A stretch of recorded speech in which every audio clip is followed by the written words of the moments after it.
Hey y'all, and welcome back to the channel. You guys know that Tuesdays are for From, and we are rotating the hosting, and tonight is my night. I cannot wait to get into episode 2, y'all. I was in my feels, if I can tell you the truth, if I can be 100 with you. It had me in a special place, but I'm not doing this alone. We have some very special guests on tonight. I'll bring them up one by one. I guess we will start off with um Jack-o'-lantern Wicked Witch of the East. We're gonna start right there. Hey Kay, how are you this Tuesday? Are you ready to dive in? Yes, it is. I want to give Kenny a hug. He needs a hug. I need to give Kenny a hug. Somebody need to. Poor Sting, because he don't have nobody in the world, and he don't. That's what made it so heartbreaking. It's like your mama said he won't have nobody, and he don't. She was right. Next, we have to bringing in on the stage, Edwina Scissorhands. Edwina, how are you doing tonight, and what did you think of this episode? Well, it was cool. You know, I'm not on the emotional state with everybody else. I feel bad for Kenny, but it's like, you know what? We were just here last season with Kenny's dad, so I can't shed thug tears for you twice, Kenny. Like they didn't have to do her like that. They didn't have to take Miss Chin, and I'm gonna stand on that. There were other people to sacrifice.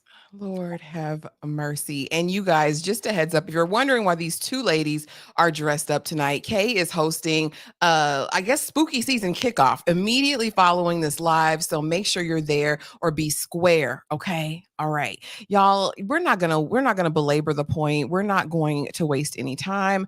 We are going to get right into this. And thank y'all so much for being here. Shout out to the 38 people who are already in the building. We appreciate you being here. Again, it wouldn't be an Ashley Live if I didn't get overall thoughts in the comment section. Be sure to drop your thoughts as well of this episode. And this time I want something different. I'm going to take a play out of Kay's book. And I want to know if you had to rate this on a scale from 1 to 5, 5 being the best, 1 being the worst. What would you rate this episode, Kay, and what were your overall thoughts? I have to watch everything 2 times. I don't know why. That's just me. That's the ADHD.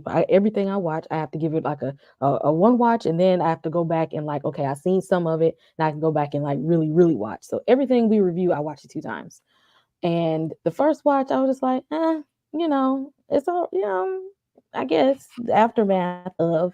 But this episode, it was a more dialogue heavy. This episode was more, it might not have been as action packed as the last one, but you had to kind of pay attention. This is one of those episodes you got to start focusing.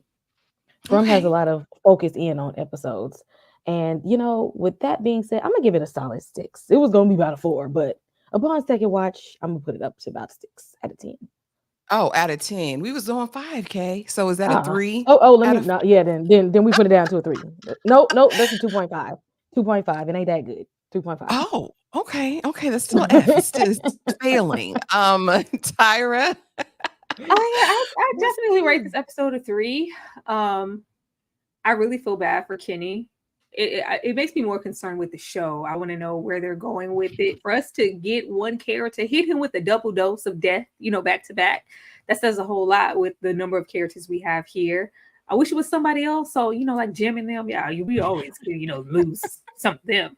But, hey, I think it's still a 3. It still hit hard enough to have an emotional impact on the people who love the show and are really going to miss Miss Chen and her presence and just what this means for Kenny. Because, Lord Jesus, somebody hug Kenny. Somebody rub Kenny's back and his booty. He needs some love. He's been in the damn farm, too. He Just does. just don't let it be mullet. Let's hopefully just let it not be The mullet. options are limited, okay? Let it be someone daggone from the colony house. Some new cooch, right? Let's get him some new. Let's give him some new booty. Let's try that. Overall thoughts. If I'm rating it out of 5, I'm gonna say 3.5, 4. I think that this episode is going to be one of those foundational episodes that'll set the stage for the rest of the season. Like with Ethan, I think he's forever changed at this point. I think we saw a change in Victor that's going to be pivotal down the road. Yeah, that's my story and I'm sticking to it. You guys drop it in the comments. What are you rating it out of 5? Um they're like, what in the comments? Okay. Let's get on down here. So as it opens up, we know that Boyd is down bad. Jade apparently has been up all night with the lambs and the sheep and all of the wild stock that he has now in his home. He even took a break from drinking because he said, listen, I have to go check out the damage. I guess imagining or knowing he's going to end up seeing potentially 2 bodies, right? In that barn. He gets there, he sees Boyd, chained to the pillar or tied to the pillar, and he just sees the remains of Tien Chen. He's down bad, and what I want to know from you guys, what did you feel in this moment, and is this something that you think that Boyd will be able to get past? Tyra, I will start with you. I'm just looking at myself. It's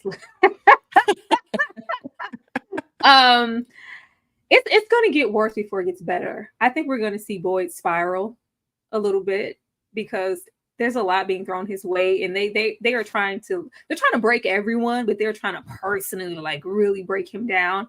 So I think it'll get worse before it gets better, and we're going to see him get just on the brink of losing all of his sanity and just looking like there's no hope, and then Boyd's going to pull it together, but not just yet.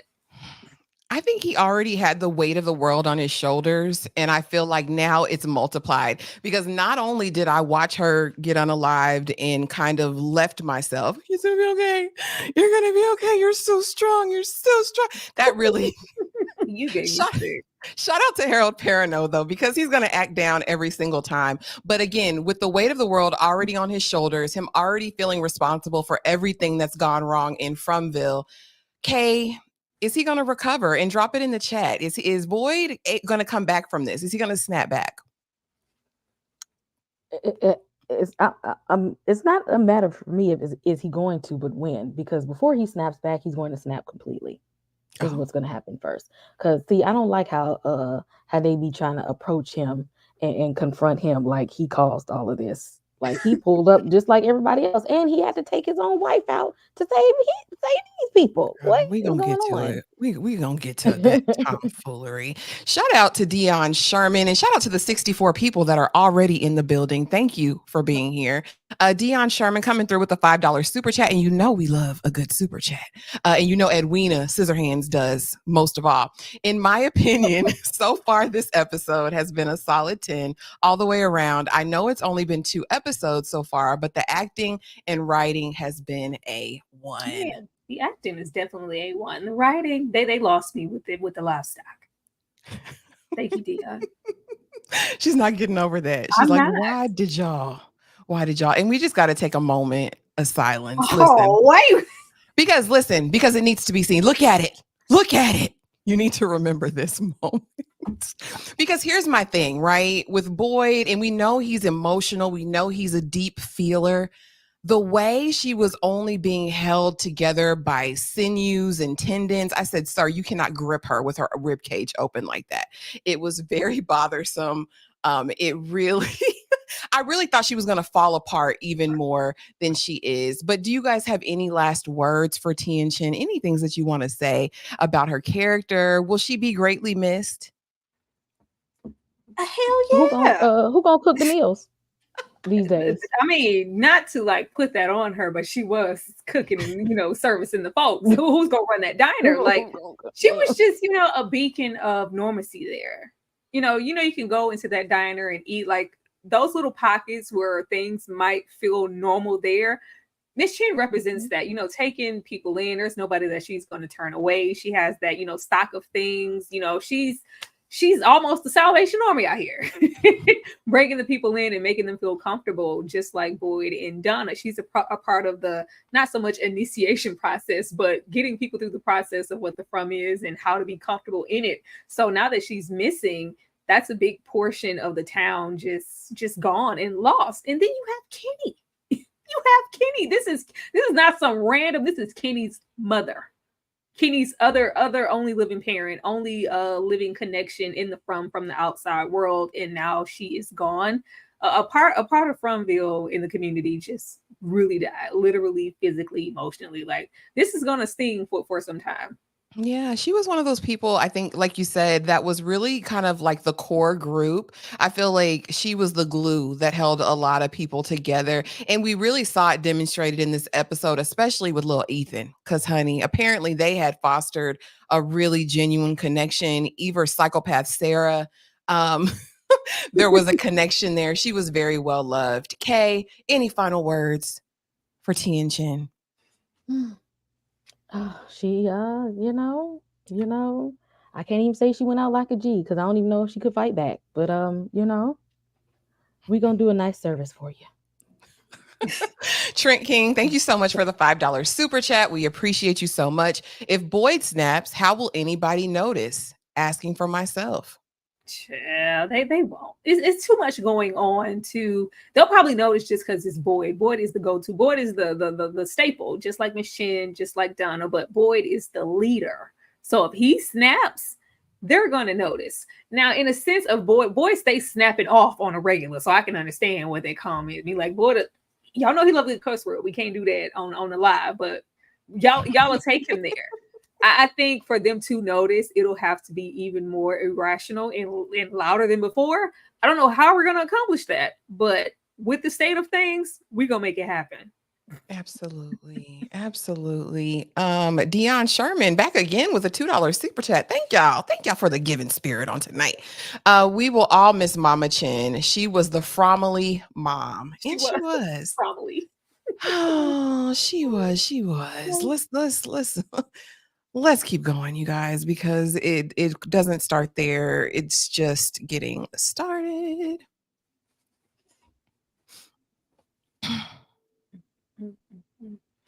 There we go. No, Boyd. We are all we have. Okay, Donna. Like, ma'am. I get it. Right. But it feels unjust to me because, Donna, you wasn't quick to go and gather anybody. You stuck up in that colony house with those ingrates and degenerates.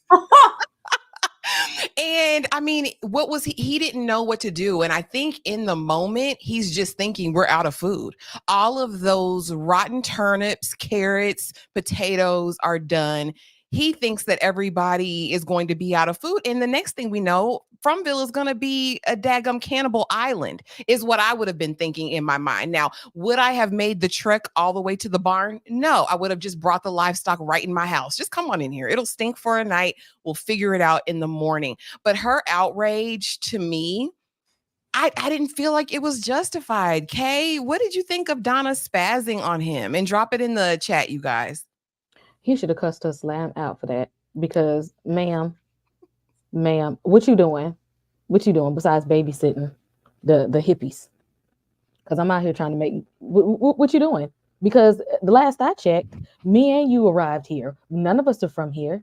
We don't know how to leave here. We got the same information about this place. So if you want to go off at me, how about you go sit down and write down in the journal? Okay, because I ain't the one. You just said that. I ain't the one. Don't blame me today. I just had to watch somebody pass away right in front of my eyes. Did you get to see? Did you see that? Did you watch that? No, you didn't. Get out my face. He should have went Yeah. on. He should have been clean off on her. Cause see, she's just looking for somebody to displace her anger. Cause around them kids, she got to seem strong, the strong one, and then come over there with Boyd and want to break down. Don't break down in front of me.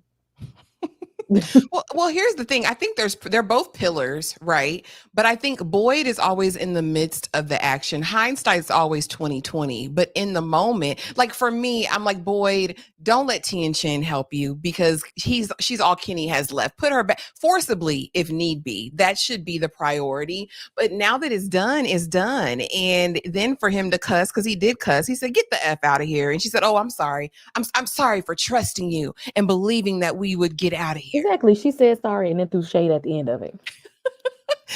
Tyra or Edwina Scissorhands. Excuse me.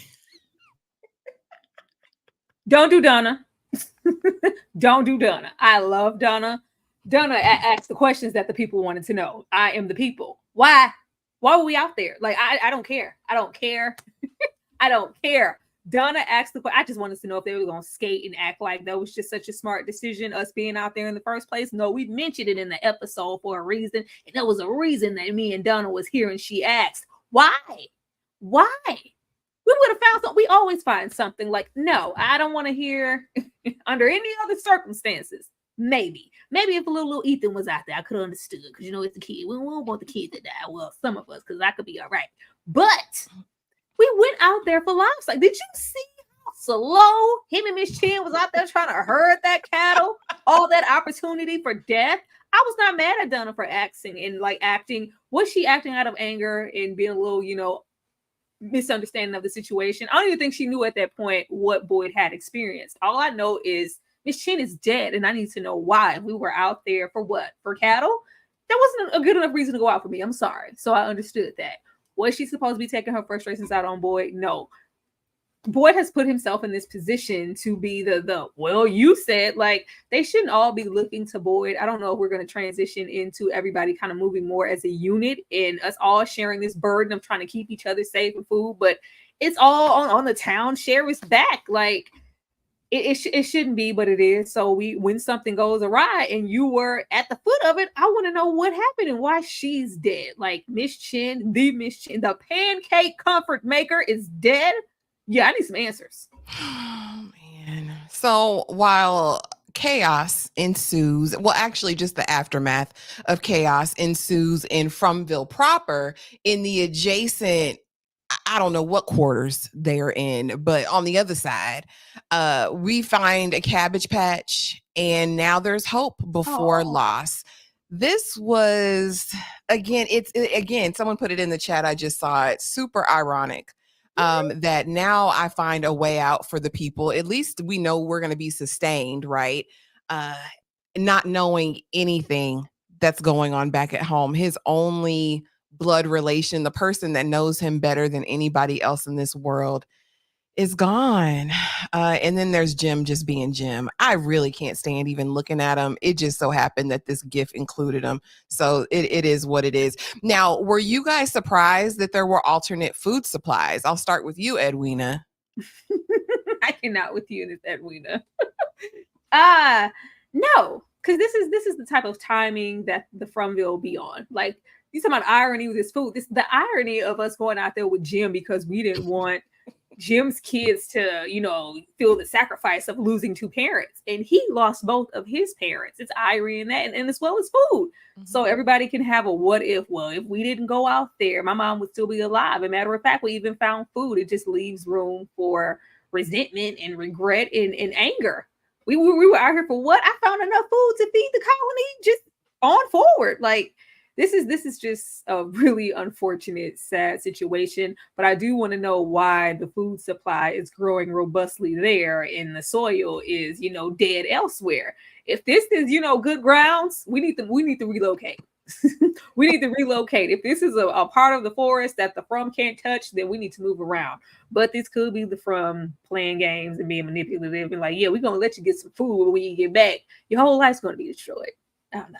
Yeah, and I know these totems are in place for a reason. So I hopefully at some point we do get the lore of what that's all about. Kay, were you shocked that there was the Cabbage Patch? And what did you just think of this idea that now I can feed everyone, but the person who cooks the food, but not only that, is completely gone, like sick and twisted. The Fromville, Fromland, whatever you want to call it, is petty Patricia.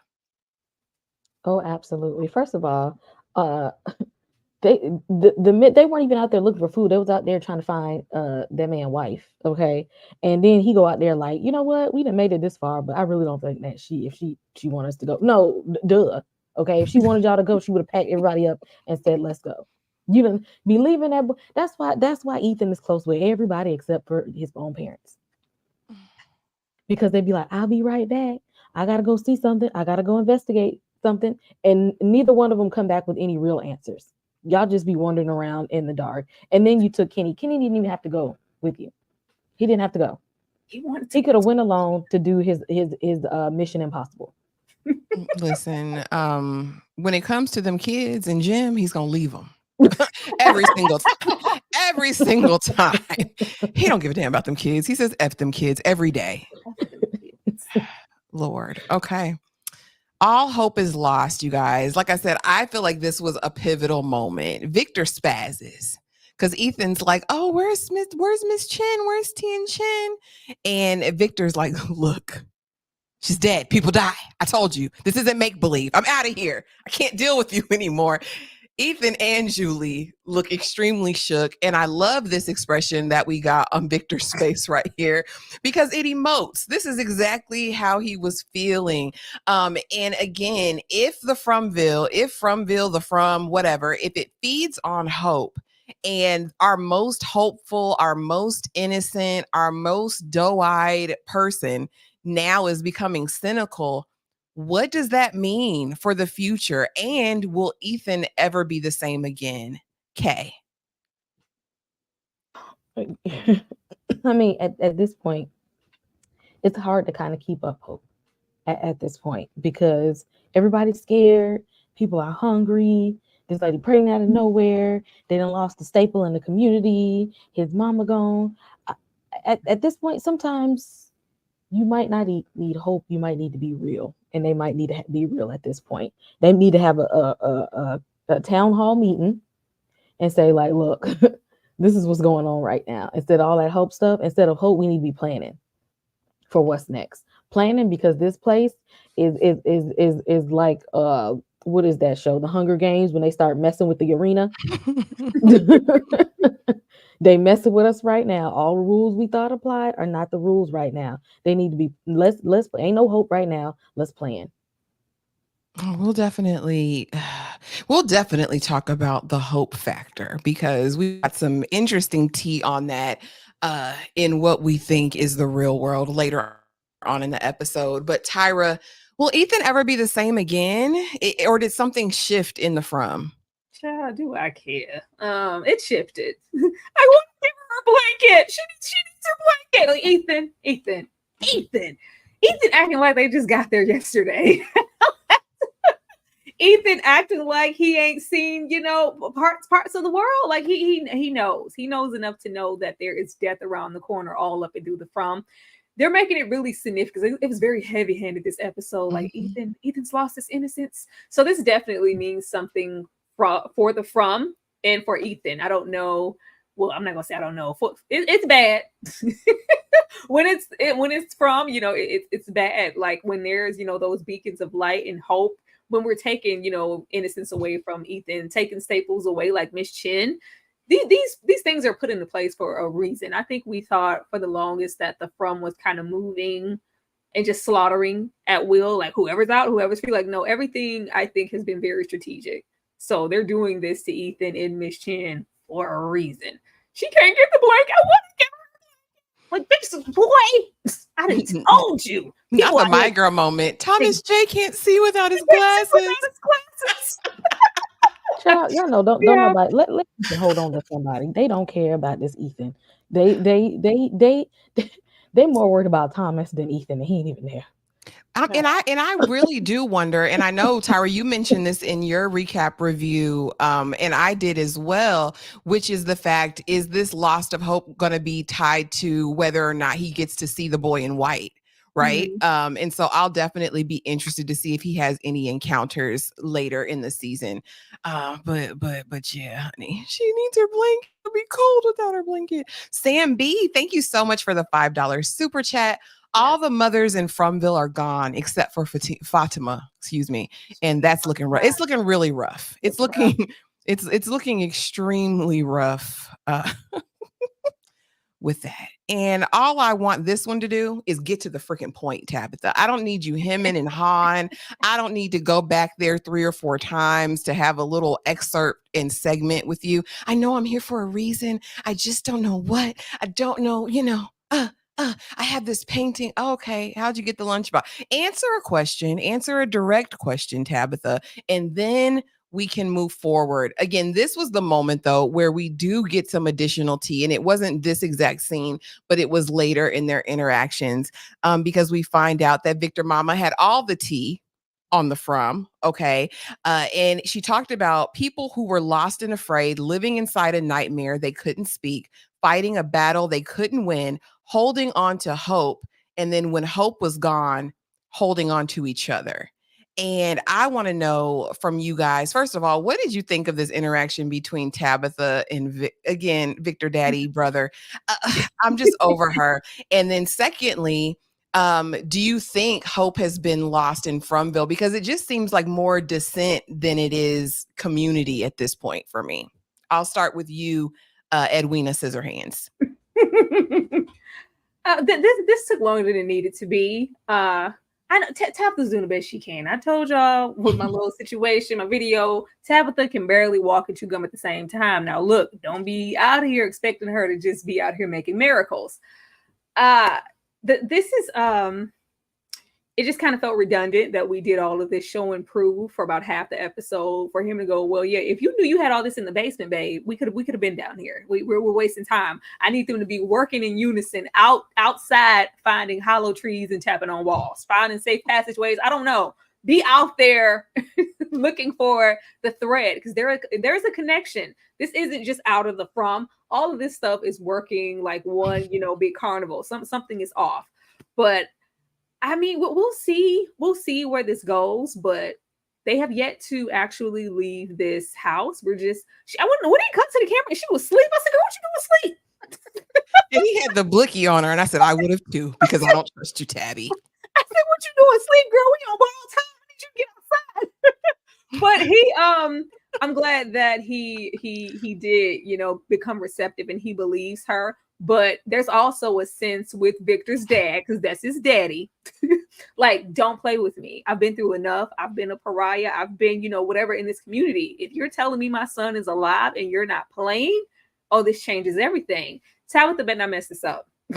Because he looked shifty. He looked like Victor daddy. He looked shifty with the blicky and he could pop off at any second.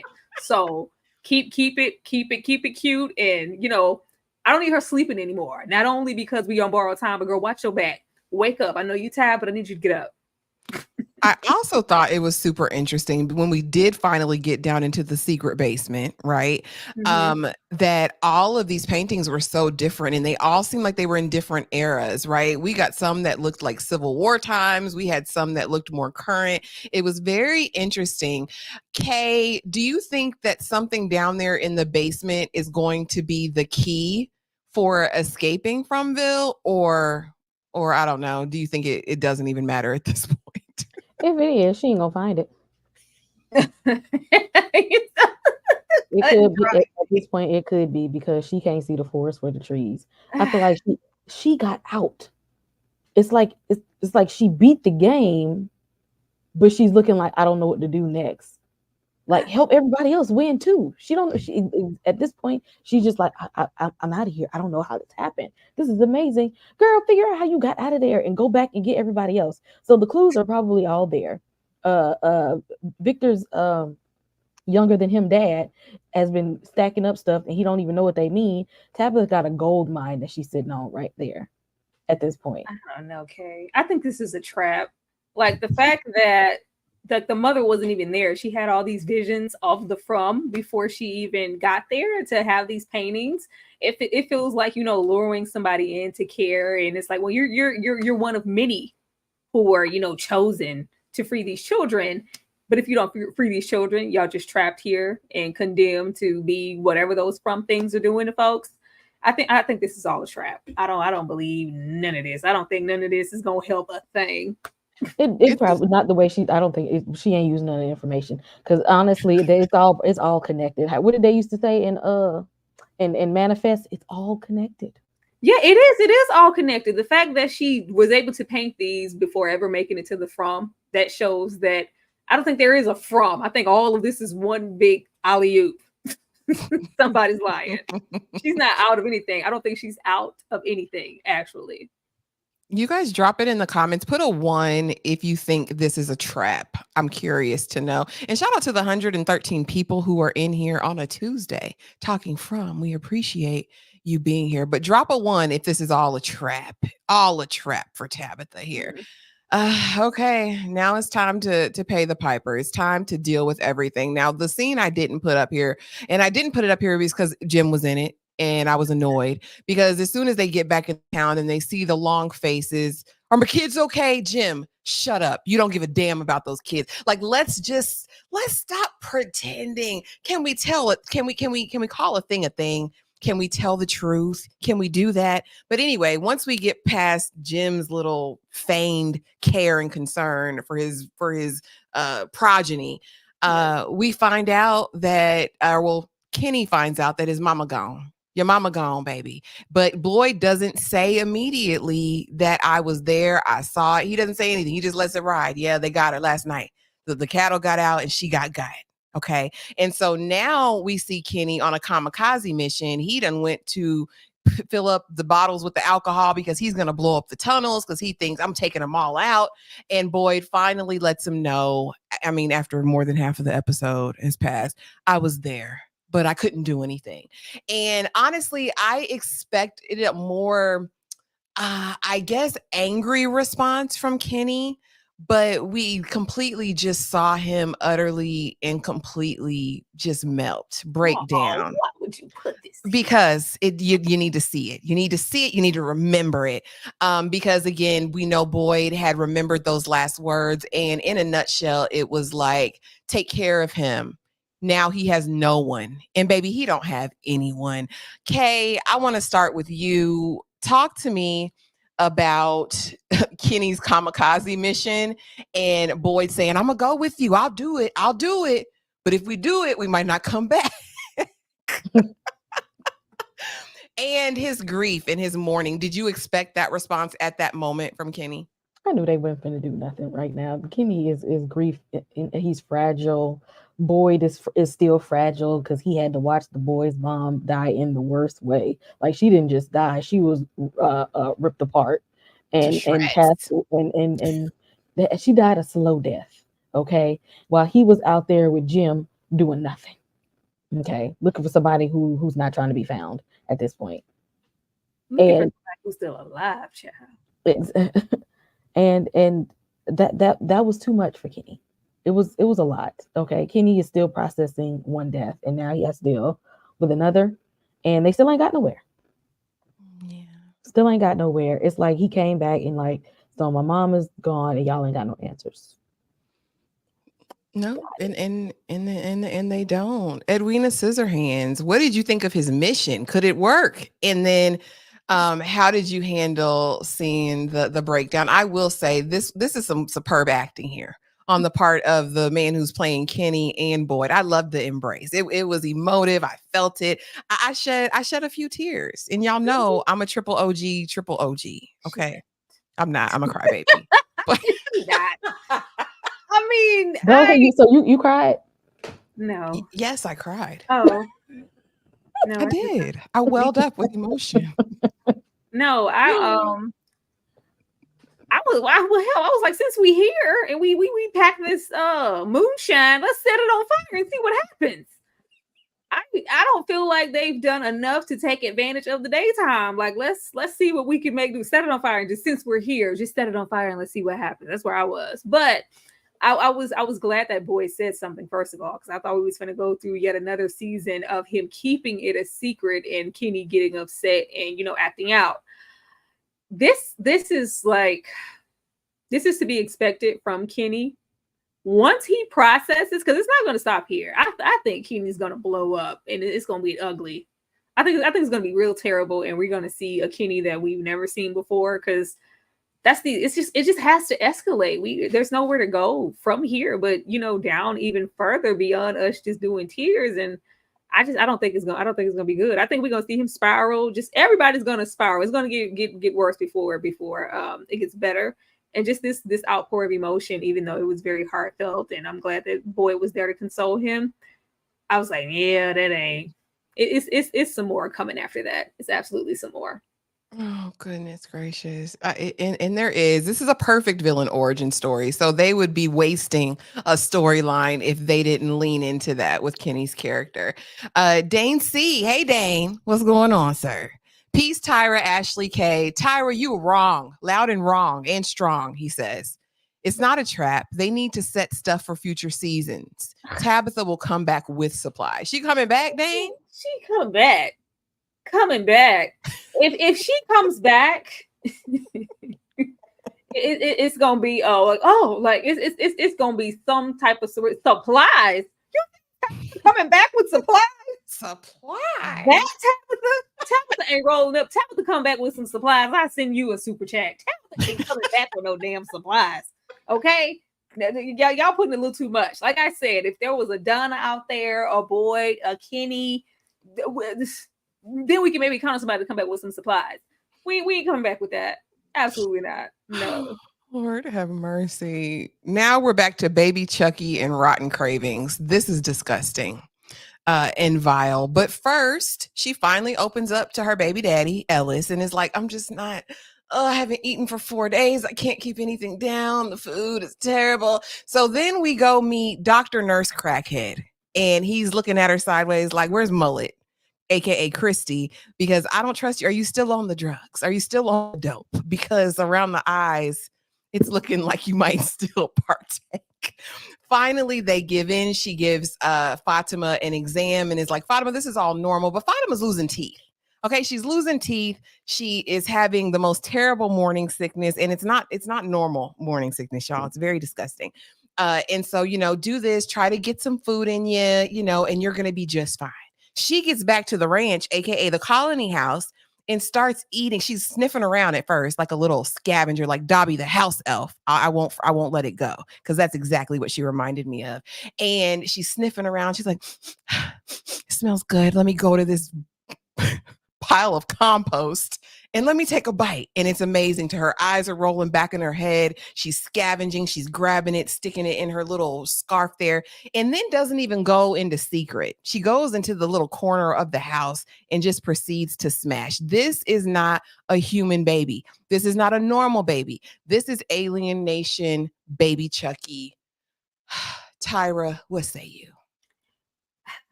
Why is she waiting? The way I would be trying to get that out of there. The way I would be trying to get that out of there. Like, she knows this isn't normal. I'm surprised Ellis hasn't, you know, clocked her sooner. She doesn't even look. Fatima is always all radiant, taking dips in the pool, just looking as beautiful as she wants to, like she not in the from. She looks like she in the sunken place. The body's sunk in the cheeks, the dark circles around the eyes. Her teeth is falling out of her mouth. Like, she's every bit of dying. Because that thing is sucking the life out of her, and now we're eating compost. That's dead. That is dead. That's close to dead. We're gonna just escalate this, and next episode we're gonna see her eating a carcass. I don't know why we would let it get to this point. It's just like, let's just go, and then we go into this little makeshift position. Yeah, you know, just take 2 and call me in the morning. We can't pressure cuff everything away. Okay, they love throwing that damn pressure cuff on somebody and then take 2 and call me in the morning.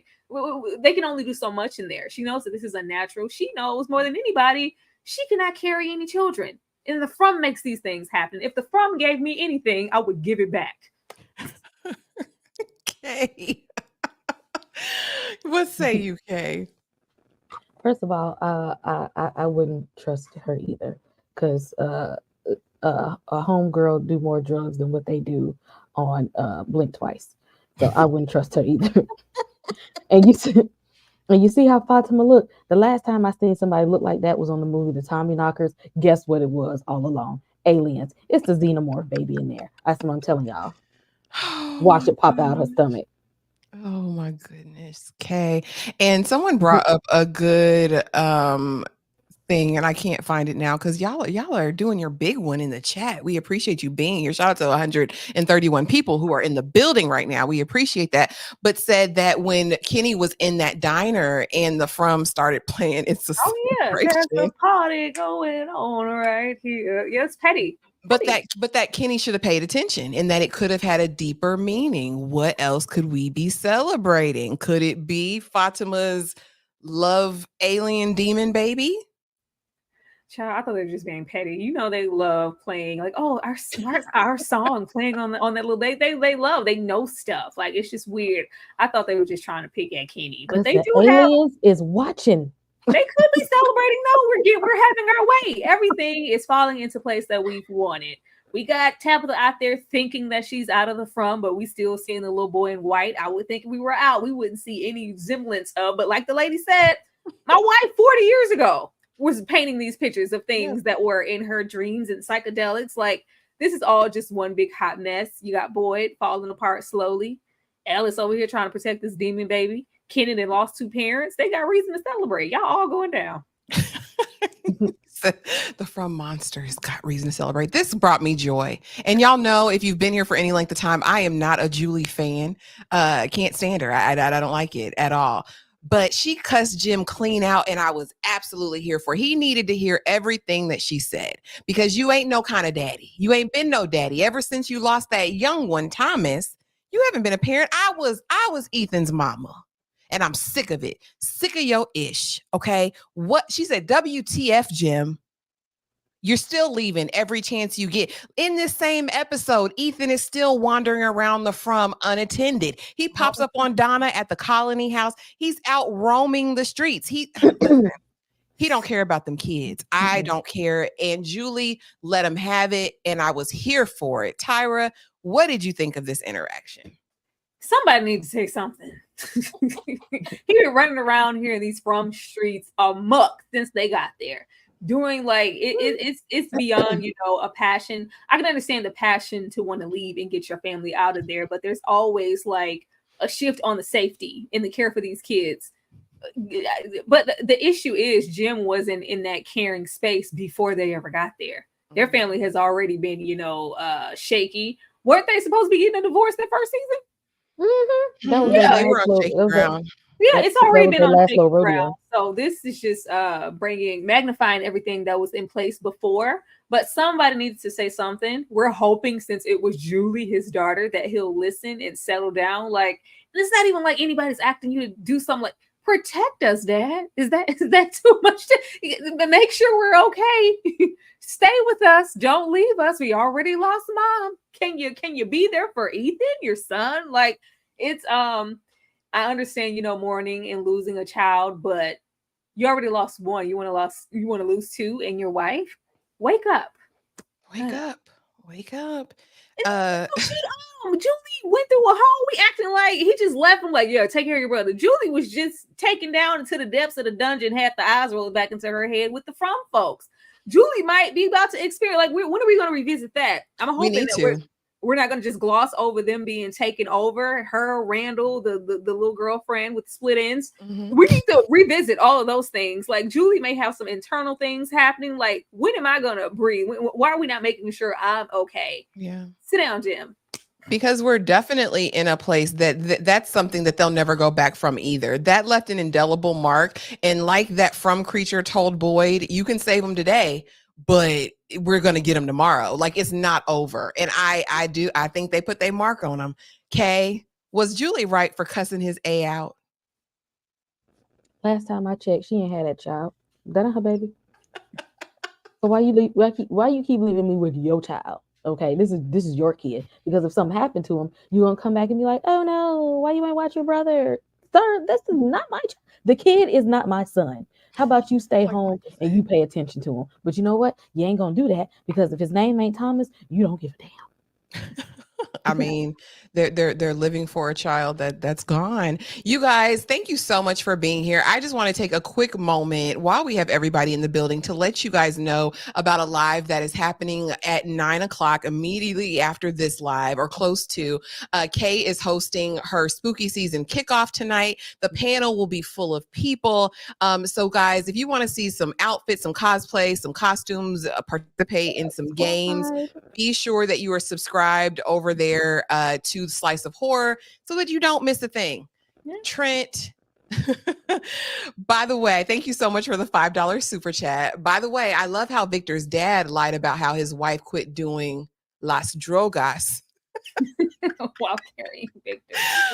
Oh, child, listen, because we know Victor touched. He was touched before the From. Victor done been through some stuff. Y'all don't know his life. But not he was a crack baby. I don't know. Not Trent. No. I'm not fooling with y'all tonight.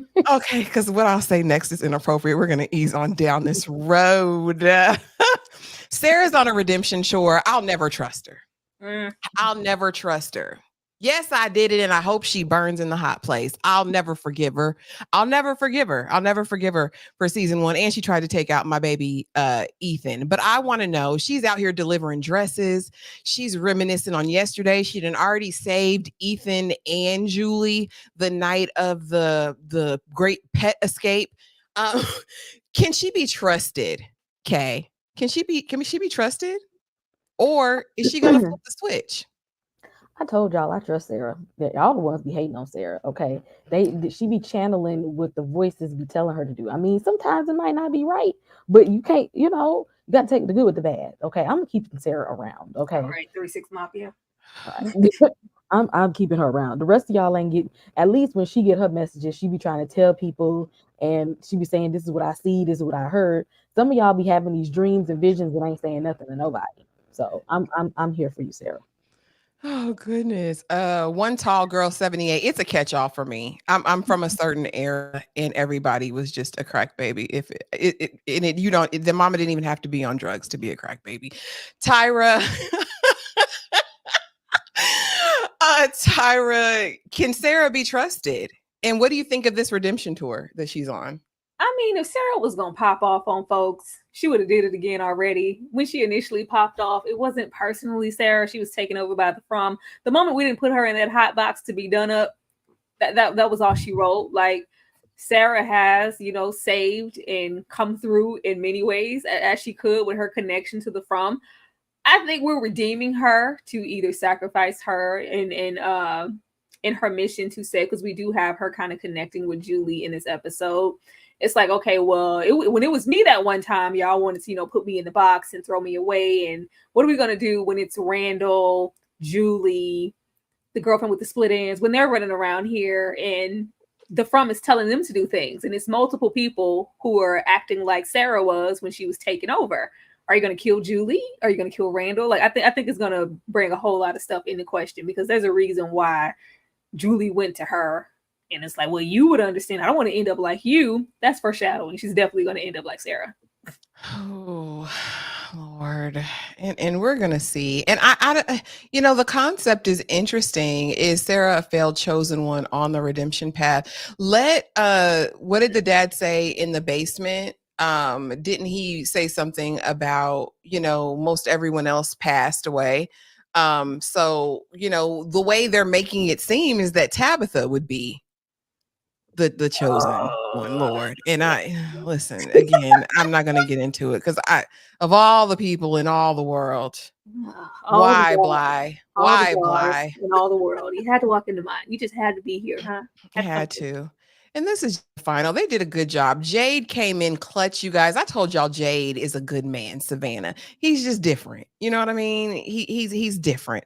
But he came and they put her back together again like she was Humpty Dumpty. They sat there. They did everything that they needed to do to get she and Chin together to have an open casket. Kenny made an appeal to Mullet. And Mullet acquiesced. She said, I don't know where to start. Jade said, listen, I used to play dress up as a kid. I got you. Who was Molly? Christy? Yes. Yes. Yes. She'll forever be Mullet for me. And Ethan's there with the Afghan. Just a really sad affair. He knows she's gone. Now he knows that death is real. And, I just had to put this in there. Any comments, any thoughts before we move on down the road? I mean, they did what needs to be done. I'm looking forward to us not having to see Miss Chin destroyed body again, because they ran it. They used that prop. They said, we worked hard on this. Y'all gonna see it today. Y'all gonna see every bit of Miss Chin's ripped flesh, every other shot in the show. They made sure they made good on that. I'm good. Make sure she rests next to her husband. I'm just glad we ain't got to look at it no more. Him too. Fletcher 3-Eyed Raven says, did you catch the part when Fatima couldn't open the door at the colony house? It was the talisman that didn't let her open the door. The other lady that was talking was her open the same door easily. No, I thought maybe it was just her weakness, because she goes in there to sleep every night.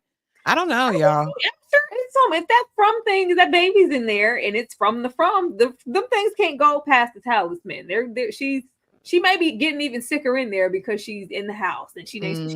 I think it's gonna get bad. Like, if she don't alley-oop that baby, she can't alley-oop the baby. I got a plan, son. Immediately after the service, Boyd has a plan. And I'm thinking, Boyd, what the heck are you going through? A midlife crisis? Because his plan is they're going to catch one of them. They're going to catch one of the from monsters and I guess lock it in the house. But then once you catch it, Boyd, what you going to do with it? You don't have no power. I mean, last season, they had a situation, but I don't think you got it like you had it last season, Boyd. Will Boyd's plan work? Kay, what say you? Is it going to work? Has his plans ever worked? At this point, has anybody's plans ever worked? Because at this point, Fromville is 2 steps ahead of y'all. How you plan something and the people that you planning the thing for is watching you? Just like you saying, hey, I'm going to plan to put everybody in the basement when the storm comes, and the storm is looking at you like, oh, okay, well, we'll just rain and flood out the basement. Hey, y'all, let's go hide in that tree when the people come running. Oh, y'all go hide in the tree? Got you. We'll fly over the top of the tree. Like, you planning something and they're sitting there watching you. The aliens got y'all on the video monitors, okay? They see your every move. Whisper, do something. Go plan in secret. Come up with a secret language or something. None of this is going to work. They're watching you. Oh my goodness. I do too. Whoever is watching, there's an intelligent design here in From. Mm-hmm. They're being monitored and watched. There's never a time, unless they can start speaking to each other telepathically, that they'll be able to get anything over on the From. Tyra, is Boyd's plan going to work? Excuse me, Edwina Scissorhands, is Boyd's plan going to work? Because them eyes are throwing me off all me?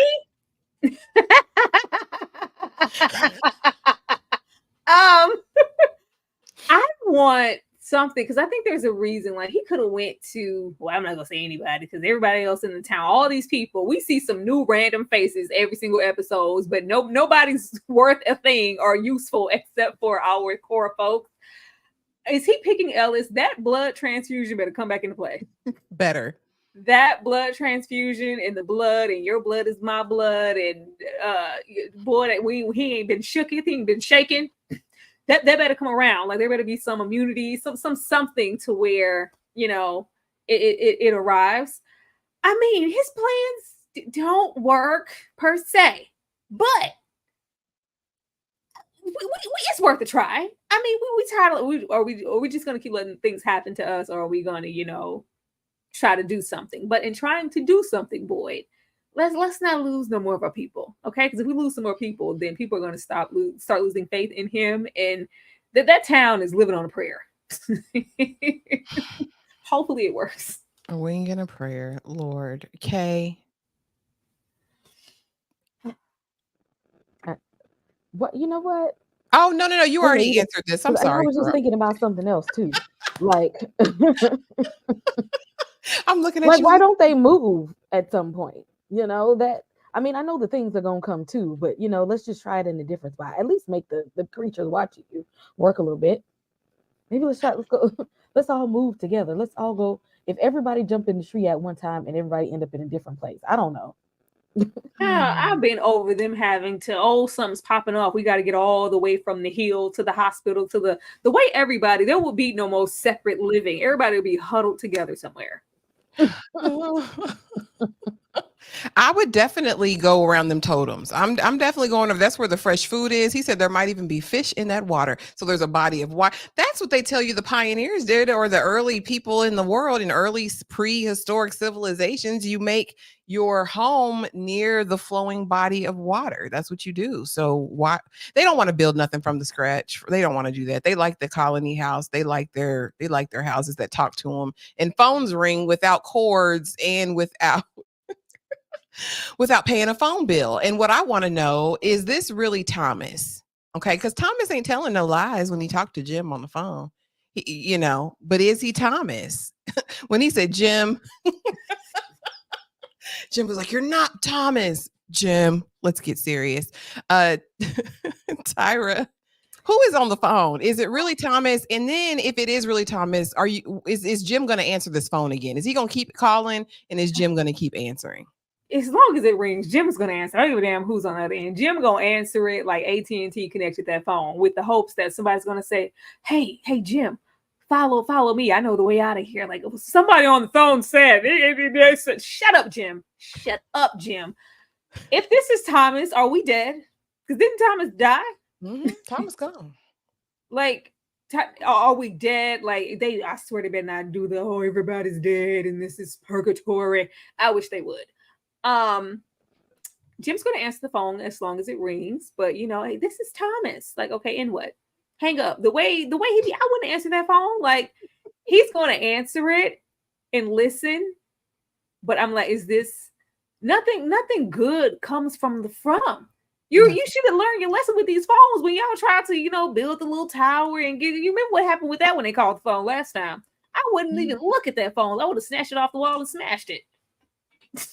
Unless it's all in the mind, that's a theory too. Purgatory's been a theory. Simulations are a theory. Other situations. Kay, is it really Thomas? And if not, who is it? It's just the from screwing with him. Y'all remember in season 3 of The Walking Dead when Rick was down there answering that phone and they ain't had no electricity? Good season. But he knew he was talking to somebody on that phone. He knew it was another, and they like the phone ain't even. There's no electricity. Who working at the phone company in a zombie apocalypse?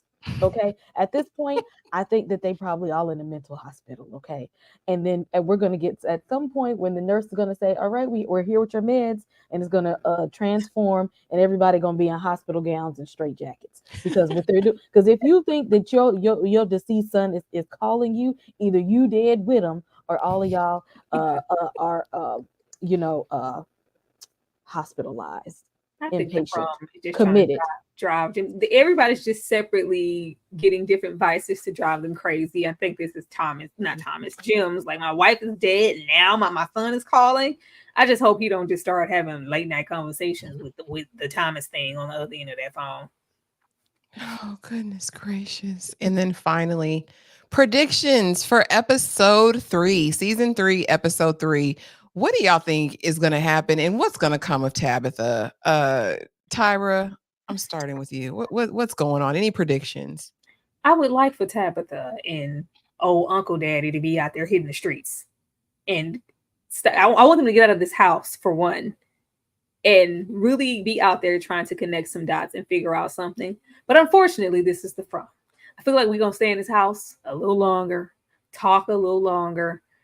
I'm just hoping that we keep Tabitha out there for as long as possible, making some stuff shake. I don't want to see Victor's father in the from. I'm going to say that again. I don't want to see Victor's father in the from, because we had all of that tragedy happen last season. And what happened? All of a sudden, that whole bus rolled up of folks, and it just happened to have Christy's girlfriend on it with split ends. Think about poor Victor in his little unraveling state. He happens to see his father.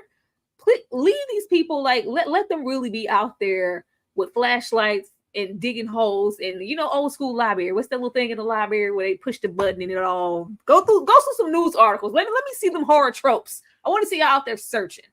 what this is like for. I can't We're even. not. I want to see them looking for answers. I do. I want to see them out there, and I just feel like we're not going to do that. We're going to be in this house, and then all of a sudden, she's just going to wake up. She's just going to be in the from. I just do something with it, please. Okay. Any predictions for episode 3?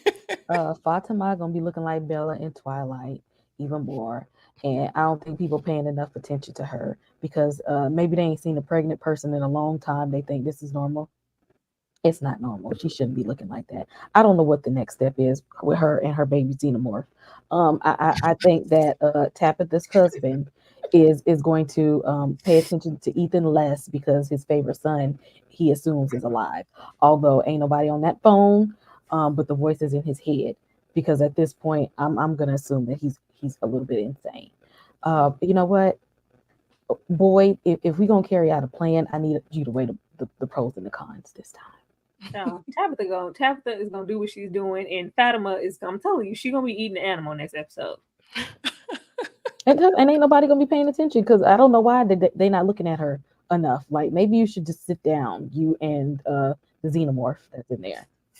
Lord have mercy, you guys. But that was it from season 3, episode 2. But before you go, do us a huge favor. If you enjoyed this live, shout out to the 140 some people that are still here. Thank you for being here. But if you enjoyed this live from our For Tuesdays, we are rotating hosts every single week from the 3 of us on this panel. So do us a favor, make sure that you're subscribed to each person's channel on the panel. Make sure that you drop a comment below. It helps to push the live out, and hopefully we'll get even more people here next week. But before we go, let Kay I'm not even going to split the screen up. Let the people know what's going on over there at A Slice of Horror during spooky season. Y'all, today, okay, 9:15 p.m. EST, we're going to have a whole panel of people to celebrate Halloween. We are kicking off spooky season, playing some games, doing some trivia, some would you rather. We're going to have a good time celebrating Halloween costumes, okay? And you guys are going to be voting for who's going to win, okay? We need y'all to be there to vote for the winner. We are going to have our Halloween kickoff, and we're going to be celebrating all month long. We're going to do some watch-alongs, some trailer reactions. I'm going to give you some Black horror gems. So if you are a horror fan, if you're a Halloween fan, I'm going to do my individual shorts for each From episode and give you my theories from each episode. So check the shorts in my on my channel. There's an interview with Harold Perrineau on my channel. If you go and check in the video section, you will see an interview from him and his thoughts on season 3 of From. But hit that subscribe button and come back this evening, okay? Halloween horror people, we got you. Tyra, what's going over there at Struggle Reviews? Struggle. The normal. Be sure to check out my solo recap of From, please. That would be nice. Run up. Welcome to the Dollhouse. Be on the lookout tomorrow for myself and anybody who is a member, second tier and up, us getting into How Stella Got a Groove back and breaking that film down. That's going to be absolutely fun. If you are not a member, please become one. And also be on the lookout for Strictly Business and Training Day videos that will be dropping really, really soon. To anybody who is just getting in here, I think that was Tyron that I see you over there. If you just get in here, it's okay. You can always run the video back. I want you guys to be leaving those thoughts and theories in the comments down there. This is a show where you can say anything, because I think there was Daryl up there asking the questions that people want to know, like, why is all this talk about Thomas talking to anybody? Wasn't Thomas the baby when he passed? Like, I was like, well, I don't know. If y'all saying the baby rolled off of a table, I'm going to assume they were, pretty small. And yet hey, Dad, it's Thomas. I was like, what? It's giving Gabe. It's giving. I was just going to say, it's giving Gage. No fair. It's giving Pet Cemetery. I don't know. But yeah, y'all leave all of that in the comments and, run up and support everybody. Be sure to come on over and support Kay in all her horror situation we have going tonight. Getting into cosplay. If you like what you see here, you know what I'm saying? If you like what you see here, go on over there. I cannot wait to see what everybody else has on and see what Kay has in store for us tonight. I'm very interested. I can't wait to see what Kay comes out in, because child, she's saving it. I want to see what it is. But you guys, thank you so much for being here. I actually launched my sweet Vlogtober today. Check out the intro video for that, the welcome video, and the community tab so you don't miss a thing. Y'all, I do a ton of uploads. Please go and check out the From recap review, check out Grotesquerie, and we still have all of our weekly lives. We will be back this week on Thursday, right, to talk Grotesquerie. Yes. Friday night we'll be here for Reasonable Doubt, and then Saturdays are for member only watch-alongs and KillerCon. So thank you guys again for all of the love, for being kind to one another. Like, we appreciate you so much. Make sure you like this video. Make sure you like it, y'all. And yeah, that's it. Thanks for watching, and have the most amazing night.